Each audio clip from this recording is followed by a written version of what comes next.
Hello students, இன்னைக்கு வந்து types of setsல example 1.6 பார்க்கலாம். Example 1.6 right. Insert the appropriate symbol contained in or not contained in each blank to make a true statement. அதாவது என்னன்னா subset not a subset அப்படின்னு சொல்லலாம். அந்த சிம்பிளுக்கு இன்னொரு meaning சரியா ரைட். ஃபர்ஸ்ட் ஒன் என்னன்னா 10 20 30 which is dash 10 20 30 and 40ங்கிற ஒரு set. அதே மாதிரி PQR அப்படிங்கிற value which is equal dash W X Y Z.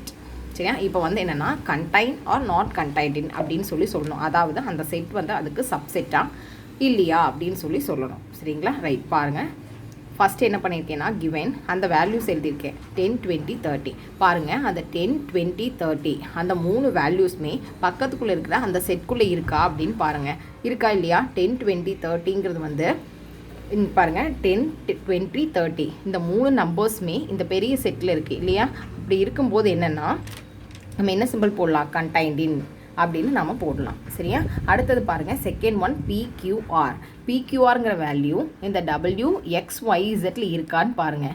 இருக்கா இல்லை. ஸோ அப்படின்னா நாட் கண்டைன்ட் இன், அதாவது இப்படி போட்டு அடிச்சு விட்டுறணும். சரியா நாட் கண்டைன்ட் இன் அப்படின்னு அர்த்தம். சரியா இந்த வேல்யூ வந்து அதுக்குள்ளே இருந்ததுன்னா which is subset of this set. இந்த வேல்யூ வந்து இதுக்குள்ளே இல்லைன்னா which is not a subset of this அப்படின்னு சொல்லிடலாம். புரிஞ்சுதாம்மா? நாம் இதுக்கு முன்னாடி ஃபஸ்ட் எக்ஸாம்பிள் பார்த்த ஞாபகம் இருக்கா? பிலாங்ஸ் டு நாட் பிலாங்ஸ் டுங்கிறது அதுக்குள்ளே இருக்கா இல்லையான்னு மட்டும் பார்த்தோம். இப்போ இது என்னென்னா இதனுடைய சப்செட்டாக இல்லையா அப்படின்னு சொல்லி கேட்டிருக்கிறாங்க. ஞாபகம் வச்சுக்கோ, ஒரு பெரிய ஒரு கிராண்ட் ஃபாதர் இருக்கிற ஒரு ஃபேமிலி, அப்போ ஃபாதர் அப்படிங்கிறது அவங்களுக்குள்ளார இருக்கிற ஒரு சப்செட்டு. நாம் வந்து என்ன பார்த்திங்கன்னா நம்ம அதுக்குள்ளார ஒரு சப்செட் இருப்போம். இப்போ ஸ்கூல் அப்படிங்கிறது ஒரு பெரிய செட் அப்படின்னா 9th ஸ்டாண்டர்ட் அப்படிங்கிறது என்னென்னா அந்த ஸ்கூலுக்கு 9th ஸ்டாண்டர்ட் அப்படிங்கிறது ஒரு சப்செட். கிளியர் ஆகுமா? ரைட். அடுத்து 1.7 பாருங்கள். Write all the subsets of A equal to A, B. இதை வந்து ரொம்ப ரொம்ப ரொம்ப ரொம்ப முக்கியமான ஒரு 2 மார்க் நீங்கள் வந்து எக்ஸ்பெக்ட் பண்ணலாம் உங்களுடைய எக்ஸாமுக்கு.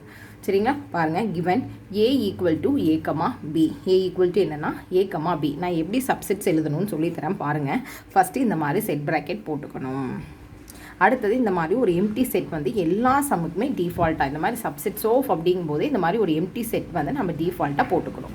அடுத்தது என்னென்னா எவ்வளோ வேல்யூஸ் இருக்குது ஏபின்னு இருக்குது. அப்போ எவ்வளோ வேல்யூஸ் இருக்கோ அதை தனித்தனியாக எழுதிக்கணும். அப்போ ஏவை தனியாக எழுதிக்கணும் இந்த மாதிரி செட் ப்ராக்கெட்குள்ளே, பி இந்த மாதிரி செட் ப்ராக்கெட்குள்ளே தனியாக எழுதிட்டு அடுத்தது ரெண்டையும் சேர்த்து ஒரு செட்குள்ளே எழுதணும். புரிஞ்சுங்களா? எம்டி செட் ஏ தனியாக, பி தனியாக, ஏபி தனியாக. புரிஞ்சுதா? இது வந்து ரொம்ப மோஸ்டான இம்பார்ட்டன்ட் 2 மார்க். இதாமல் நம்மளுடைய சப்செட். இதே மாதிரி 3 வேல்யூஸ் இருந்து 3 வேல்யூஸ் இருந்ததுன்னா ஃபஸ்ட்டு எம்டி செட் எழுதிக்கணும். ஒவ்வொரு வேல்யூவும் தனித்தனியாக எழுதிக்கணும். அடுத்து 2 வேல்யூவாக எழுதணும். அடுத்தது 3 வேல்யூவும் சேர்த்து எழுதணும். உங்களுக்கு வந்து எக்ஸசைஸில் அந்த மாதிரி சம் வரும், நம்ம அதில் பார்க்கலாம். சரிங்களா? நெக்ஸ்ட்டு பாருங்கள் example 1.8 verify weather A equal to 20 22 23 and 24 and B equal to 25 30 40 and 45 or disjoint set. இது வந்து ஒரு disjoint செட்டா அப்படின்னு சொல்லி கேட்டிருக்காங்க. disjoint அப்படிங்கிற கொஞ்சம் உங்களுக்கு புரியுற மாதிரி சொல்லணும்னா வேறு மாதிரியான ஒரு செட்டு. சரியா ரைட். நீங்கள் பாருங்கள் நாம் இனி அடுத்த டாப்பிக்கில் வந்து நம்ம union of sets, intersection of sets அந்த மாதிரி வந்து இனி நாம் பார்க்க போகிறோம். இனி அடுத்த டாப்பிக்கில் நம்ம பார்ப்போம். இப்போ நீங்கள் வந்து பாருங்கள் இதுக்கு முன்னாடி இப்படி ஒரு சம் கொடுத்துருக்குறாங்க, நம்ம அது என்னென்னு பார்த்துடலாம். உங்களுக்கு நீங்கள் அதுக்கு முன்னாடியே நீங்கள் வந்து கண்ணிலே பார்த்து நீங்கள் வந்து செக் பண்ணிக்கலாம். 2 செட்டில் இருக்கிற வேல்யூஸை பார்க்கலாம். ரெண்டுமே வந்து ஒரே மாதிரி இருக்குதான்னு பாருங்கம்மா. அதுக்குள்ளே இருக்கிற ஏதாவது ஒரு வேல்யூஸாவது அந்த 2 செட்லேயும் காமனாக இருக்கான்னு பாருங்கள். மேலே 20 22 23 24 இருக்குது. கீழே பார்த்தீங்கன்னா 25 30 40 45 இருக்குது. ஸோ ரெண்டுமே வந்து என்னென்னா 2 செட்லேயுமே எந்த வேல்யூஸுமே என்ன இல்லை, காமனாகவே இல்லை. அதான் நான் இப்படி மேத்தமெட்டிக்கல் எழுதியிருக்கேன் பாருங்கள். ஏ இன்டர்செக்ஷன் பி என்னது ஏ இன்டர்செக்ஷன் பி. அப்போது 20 இந்த ஏக்கு பதிலாக இந்த ஏ வேல்யூஸ், இந்த இன்டர்செக்ஷன் சிம்பிள் இந்த இன்டர்செக்ஷன் சிம்பிள் இங்கே எழுதிக்கணும். பிக்கு பதிலாக பி வேல்யூஸ் எழுதணும். அப்போது பாருங்கள், அப்போ ஏல எழுதியாச்சு இன்டர்செக்ஷன் பி. சரியா இப்போ நீங்கள் வந்து இப்போ வந்து ஏன்னு இருக்குங்காட்டி இங்கே ஏன்னு போட்டு ப்ராக்கெட்டில் எழுதக்கூடாது, ஏக்கு பதிலாக அது.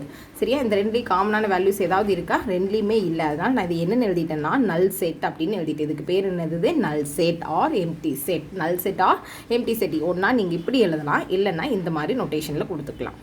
இதனால் நல் செட் எம்டி செட்னு அர்த்தம். இப்படி போட்டால் அர்த்தம். ரெண்டையும் போட்டு வச்சிடாதீங்க, ஏதாவது ஒன்றை போடுங்க. சரியா? Hence A and B are disjoint set. A B ரெண்டுமே வந்து என்ன ஒரு disjoint set, வேறு மாதிரியான ஒரு செட்ஸ்ன்னு சொல்லிடலாம். ரைட், பாருங்கள் எக்ஸாம்பிள் 1.9.